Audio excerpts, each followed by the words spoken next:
pido que escuchen muy atentamente a esta persona que les voy a estar haciendo. Nosotros tenemos que mirar para adentro en el sindicalismo. ¿Qué tipo de sindicato queremos? ¿Qué sociedad queremos? No podemos pedir una sociedad con nivel educativo, una sociedad con niveles morales, con ética, con reglas de juego, si nosotros no lo implementamos adentro. No podemos estar de acuerdo con el ausentismo laboral. No podemos estar de acuerdo con que la gente no vaya a laburar o que va a laburar y la verdad hace como que va a laburar. No nos mientamos. Es un problema. Es un problema. Yo prefiero ser dirigente sindical de un gremio que no me falta nunca. Que la gente labura, que quiera aprender a laburar, que aprenda el oficio. El orgullo del conocimiento obrero frente a la máquina. Historia de los anarcos en la historia de la vida. Eso no lo quiero perder. No quiero el atorrante, el vago, el lumpen. Eso se junta voto. No quiero en mi sindicato eso. Quiero laburantes. El mejor sindicato no es el que más huelga hace. Es el que mejor laburante tiene abajo. Y eso es así. Eso es clase obrera. Eso mirar a los diarios en la cara y decir, mamá ruca, aquí estamos. Esto es el sindicato de clase. Por esto hay que pelear. No fomentemos el lumperío. No fomentemos lo desclasado. Hay que apoyar a los que luchan. Por 8.000, 10.000 mangos se levantan a laburar en la mañana. Miran para atrás, ven los guachos durmiendo y salen igual. Y voy a comparar ese compañero con el que no va los lunes. Está mal. Y hay que decirlo en este micrófono, que es nuestro. Nosotros tenemos que mirar para adentro. Bien. Lo escuchaste, ¿no? ¿Lo escuchaste? ¿Te gustaría que fuera un dirigente nuestro? Bueno, no. Seguramente lo sabrá, pero en este caso se trata de Richard Read. Él es sindicalista, ex sindicalista del gremio de las bebidas de nuestro vecino país, de nuestro hermano país de la República Oriental del Uruguay. Y le damos los buenos días. Buenos días, Richard. Daniel Veloso, que está llegando, y Virginia San Román, los saludamos. ¿Cómo está? ¿Hola? ¿Hola? ¿Richard? ¿Hola? Vamos a volverlo a llamar. Evidentemente se cortó la comunicación, pero bueno, te cuento quién es. Richard Read es un líder histórico del sindicalismo uruguayo. Fue secretario general del gremio de las bebidas hasta no hace mucho tiempo, y tiene una mirada que para nosotros, al menos, resulta interesante, muy particular sobre cómo deben ser los sindicatos, los sindicalistas, y qué se espera de los trabajadores. Buen día, Daniel Veloso. Buen día, Virginia San Román. Sí, ¿cómo estás? ¿Bien? Muy bien. Bueno, bien, ahí lo estaba escuchando, sí, al sindicalista. No estamos acostumbrados, tal vez, a ese tipo de mensajes, ¿no? No estamos acostumbrados. Lamentablemente, porque viste que está perfecto, el sindicalismo tiene que velar por los derechos de los trabajadores y trabajadoras, cuidar que no se los explote, cuidar que se les pague bien, que tengan dignas condiciones de trabajo. Eso está perfecto, pero viste, últimamente no lo estamos viendo así. También el sindicalista tiene la misión de decirle, che, trabajemos. Trabajemos. Exactamente, por eso nos llamó poderosamente la atención estas palabras y queríamos conversar con él. Lo tenemos en línea. Richard, ¿nos escucha ahora? Sí, lo escucho. Buen día, ¿qué tal? Buen día, Richard. Daniel Veloso y Virginia San Román lo saludan. ¿Cómo está? Bien, muchas gracias por llamar. Estoy bien, camino al litoral. Ah, muy bien. Bueno, no sé si habrá escuchado lo que pasamos hace un ratito, un fragmento de un discurso suyo que comentábamos al aire, nos llamó mucho la atención por esa mirada tan lógica que usted tiene de lo que debe ser un sindicato y cómo deben actuar los trabajadores. Lógica, pero a veces no la encontramos tanto. ¿Somos tan distintos en Uruguay y en Argentina? No somos distintos. Porque también en Uruguay, cuando yo hice ese discurso, algunos aplaudían y otros me miraban de costado. Yo creo que es el sentido común. Yo pertenezco a un sindicato muy peleador, que ha logrado las mejores, por lejos, las mejores reivindicaciones. Es uno de los pocos sindicatos que tienen en alguna fábrica reducción de jornada laboral. Trabajamos 6 horas cobrando 8. Tenemos beneficios, los mejores salarios en Uruguay, pero sin duda lo hemos ganado negociando y con pelea. Una cosa no quita la otra, ¿verdad? Dentro de un marco razonable, porque yo siempre digo que en una lucha obrera no es negocio sindicato abierto con fábrica cerrada. Por lo tanto hay que tener cuidado los límites. Y bueno, hay gente que lo interpreta, hay gente que no somos distintos, somos bastante parecidos. Lo que pasa es que a veces hay que atreverse a decir las cosas tal cual. A mí no me conduce ni me guía ningún apetito personal ni político ideológico.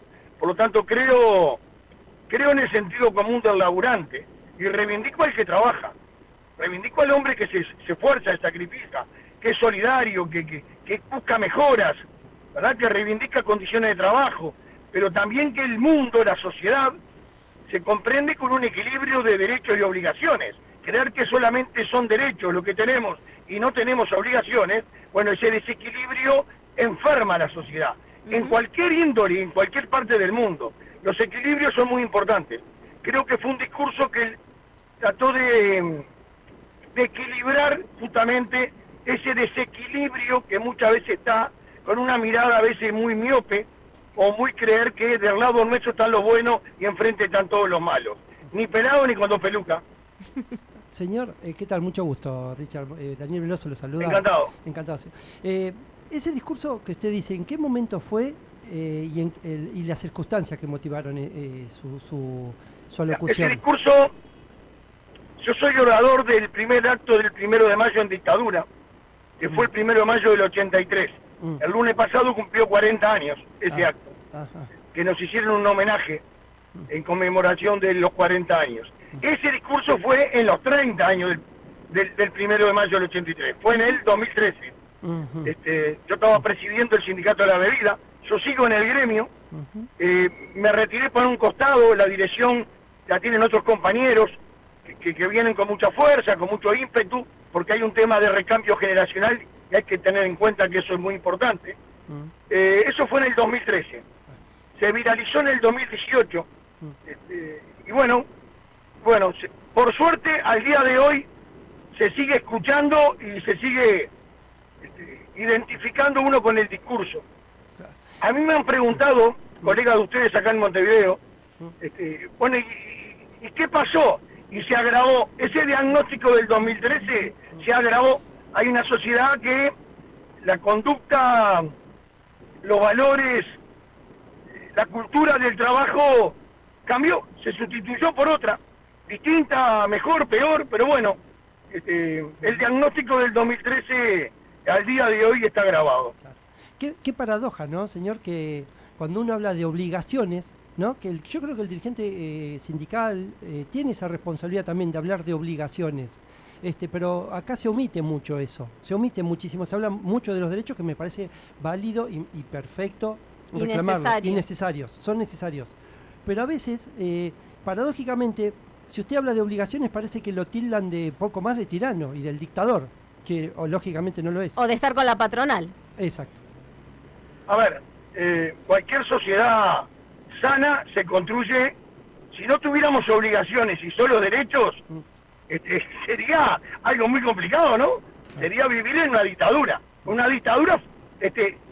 benevolente, diríamos, algo bien paradojal. Uno tiene obligaciones con la vida, con la sociedad, con la familia, con sus compañeros de trabajo, con el vecino, con el empleador, ¿verdad? Que hay un contrato laboral que por tal cuestión me paga y yo tengo que retribuirle. A ver, es algo muy sano. Desconocer que hay derechos y obligaciones es desconocer la esencia misma de vivir en sociedad, si no sería una selva.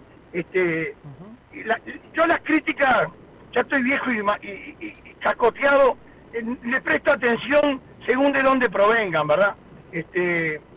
Hay un mundo muy de titulares de prensa, con poco contenido argumental, entonces y en esta región nuestra es así, ¿no? ¿Quién grita más? ¿Verdad? Los argumentos se sustituyen con el agravio o el descalificativo. Entonces yo creo que derechos y obligaciones es parte de una construcción de sociedad, ¿verdad?, que la hace sana, ¿verdad?, que la hace vivible, que la hace con compromiso. Lo otro es sin compromiso. Tengo solo derechos, me tenés que cumplir con mis derechos y mis obligaciones, que anda a cantar la Gardel. Me parece que, a ver, quien tiene una crítica sobre eso, pobrecito, pobre gente. Richard, recién usted justamente habló de recambio generacional, ¿no? En este caso en los sindicatos, en las conducciones de los sindicatos.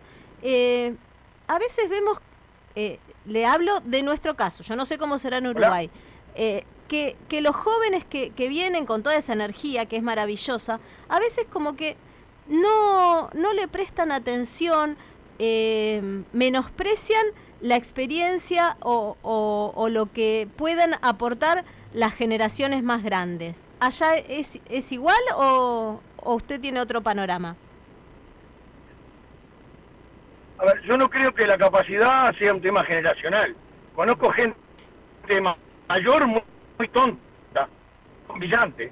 Por lo tanto, no pasa tampoco por la fecha de nacimiento. Creo que pasa por el respeto intelectual. Y es qué se dice y no quién lo dice, ¿verdad? Puede decir algo brillante un adolescente y puede decir algo muy tonto un hombre de 70 años. Por lo tanto, pero bueno, la sociedad sí, igual queda un respeto hacia el mayor, que viene de generaciones...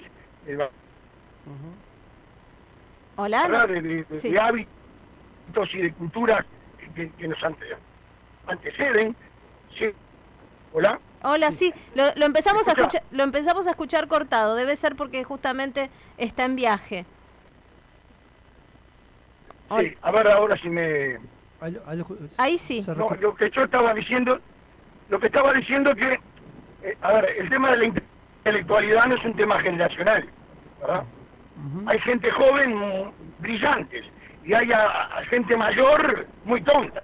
¿Verdad? Que la inteligencia, el intelecto, si dijéramos que uno envejeciendo se pone brillante, sería un mundo fantástico. Lamentablemente, pecados lo originan gente mayores de 60 años. No es tan así. Ahora, en Uruguay sí persiste todavía, venimos con un arrastre cultural importante, de respetar. Se respeta al mayor, en general se respeta al mayor. No obstante, bueno, son sociedades que van mutando, van cambiando, ¿no? La entrada de la tecnología, la entrada del internet, la entrada de las redes distorsionan también un poco la convivencia presencial, ¿no? Richard, el sindicalismo actual, para usted, ¿se modernizó, se actualizó, está a la altura de las circunstancias en estos momentos? Yo no puedo hablar específicamente, mucho menos por un lugar donde yo no habito, ¿verdad? Pero en términos generales, yo mantengo un fluido relacionamiento con dirigentes sindicales prácticamente de toda América Latina y también de Europa. No, lamentablemente no. Hay como un ancla en el siglo pasado, no solamente de definición ideológica, que me parece a mí, porque todo tiene ideología, ¿verdad? Nada es híbrido, insípido, ni doloro, todo tiene gusto y color. Pero creo que desde el sindicalismo, lo que estamos, me da la sensación a mí, en la región, atrasados, es en actualizar el diagnóstico sobre el tema empleo. A ver, no hay trabajadores, y si no hay trabajadores, no hay sindicato. Por lo tanto, la materia prima fundamental para un sindicato es que haya pleno empleo, y luego velar porque el empleo sea genuino, sea legítimo, sea bien remunerado, sea en condiciones, etcétera, etcétera, etcétera. Creo que hay una ausencia, o por lo menos yo la percibo, de necesidad de análisis de hacia dónde va el mundo del trabajo. Un mundo del trabajo que... Un coterráneo de ustedes, Andrés Oppenheimer, decía desde su programa, que creo que está en Atlanta, decía hace cuestión de 4 o 5 años, que el mundo del trabajo iba a perder el 40% de los puestos conocidos en la próxima década. Vino la pandemia y después, al año de la pandemia, Oppenheimer actualiza los números y dice, ya el 27% de los empleos conocidos desaparecieron. Uno lo ve cuando va a Buenos Aires, los edificios, el portero histórico sustituido por un tótem, ¿verdad? O los cajeros, etcétera, etcétera, etcétera. Sí. Entonces creo que falta una actualización en el movimiento sindical de hablar del mundo del trabajo. Y cuando uno habla del mundo del trabajo, habla del empleo genuino y de las relaciones laborales. Hoy un dirigente sindical no es suficiente pararse arriba a un cajón, 4 gritos fuertes, no. Hoy hay que argumentar, hay que convencer, ¿verdad? Hay que estudiar, yo creo que hay un elemento también que nos diferencia a nosotros, ¿verdad?, con el resto. Es que nosotros tratamos de mantener una independencia política partidaria. En Uruguay hay un solo movimiento sindical, y en ese movimiento sindical convivimos las distintas formas de ver el mundo. Por lo tanto, esa pluralidad origina un respeto por no avasallar los derechos del otro. Entonces, que los partidos políticos actúan, sí actúan, pero no pueden ser la polea de transmisión del sindicato de un partido político. Eso desvirtúa absolutamente, que lamentablemente en la región eso es común denominador, ¿no? En Uruguay no lo es. Por último, señor, ¿sabe que acá pasó acá en la Ciudad de La Plata, sobre todo en la legislatura de la provincia de Buenos Aires, de una ley que propone sindicalizar a los trabajadores de las aplicaciones, ¿no? Los que hacen los delivery acá, ¿no? Ajá. Y hubo una manifestación de trabajadores y trabajadoras de esas aplicaciones que dijeron no queremos sindicalizarnos. ¿Usted cree que es viable también que una persona no quiera sindicalizarse y que trabaje? A ver, los derechos son tanto para una decisión como para la otra, ¿verdad? Es como en una negociación colectiva o laboral. El no es parte de la respuesta. Pensar que la negociación es buena porque siempre me van a decir sí, me parece que eso es miope. El no es parte de la respuesta y el no está dentro del paquete de las negociaciones. Son opciones. Después yo reclamaré que el no que me dicen a mí esté acompañado por una línea argumental que me convenza, pero es otra cuestión. Los derechos son derechos, vos tenés derecho a sindicalizarte y derecho a no sindicalizarte, ¿verdad? Yo creo en la sindicalización, creo que el sindicato es el escudo de los débiles, que en forma aislada, el obrero trabajador en forma aislada es pasto del empleador, es juntos, es sumando, ¿verdad? Es compartiendo espacios, es ese escudo de los débiles. El sindicalismo es protector. Yo creo en eso, pero bueno, el derecho de la persona a no sindicalizarse también está allí. La gran pregunta que uno se hace es, yo no sé cómo es en Argentina, pero acá, por ejemplo, funcionan los consejos de salario. Cada rama laboral tiene una tripartita de negociación. Cuando ahí se aprueba y se firma, es obligatorio para toda la rama cumplir con ese mandato. ¿Verdad? Entonces, tanto cobra el aumento salarial el afiliado, pero también lo cobra el no afiliado. Entonces, si tenés derecho a no afiliarte, tenés que tener una instancia ética también a no meterte en el bolsillo lo que logran trabajadores sindicalizados, que muchas veces es con pérdida de días, etcétera, etcétera, etcétera. Pero bueno, es parte de un debate y obviamente no debe haber una sola opinión. Creo en la sindicalización, sin duda. Por supuesto. Richard, muchísimas gracias, fue un placer escucharlo. Y bueno, ojalá, no sé, que en algún momento lo tengamos aquí por la ciudad de La Plata y se da una vuelta por el estudio de Radio Capital. Ha sido muy amable. No tengo mucho para aportar, lo que yo aplico es el sentido común mío de todos los días. Yo siempre digo, yo inteligente no soy, lo que tengo son años de trilles, pero bueno, siempre respetando al que piensa distinto, ¿no? Porque uno debe construir y sumar con el que piensa distinto, ¿verdad? Y hay un problema, si me permite un minuto, hay un gran tema en la región nuestra, ¿verdad? Donde uno escucha a veces la terminología que aplican los argentinos de la grieta, ¿verdad? La grieta y la grieta. La gran grieta que hay en América Latina y cada vez se complica más es la grieta educativa, ¿verdad? Porque los últimos 20 años en la política latinoamericana hay un común denominador, que es casi destruir el sistema educativo. Entonces, nuestros niños están en un nivel de retroceso comparado con 30, 40 años atrás. Entonces, la gran grieta va a ser aquellos niños que por distintas razones no accedan a una educación formal y un grupo pequeño de jóvenes, ¿verdad? Quizás adinerado de clase ABC1, etcétera, etcétera, que sí accedan. Entonces va a haber un 15-20% de gente educada, de gente formada, capacitada y un 80% de gente que no termina ni siquiera la primaria. Ese es un problema grave, eso es un problema político, y eso tiene responsabilidad de la clase política. Entonces, por lo tanto, sí habrá mucho para hacer, ¿no? Yo les agradezco y espero, bueno, es una opinión, debe haber 50 opiniones distintas, todas válidas y definitivas para construir sociedad, ¿no? Totalmente, por señor. supuesto. Ha sido muy amable, señor, Muchas gracias. A ustedes, gracias. Un gusto escuchar.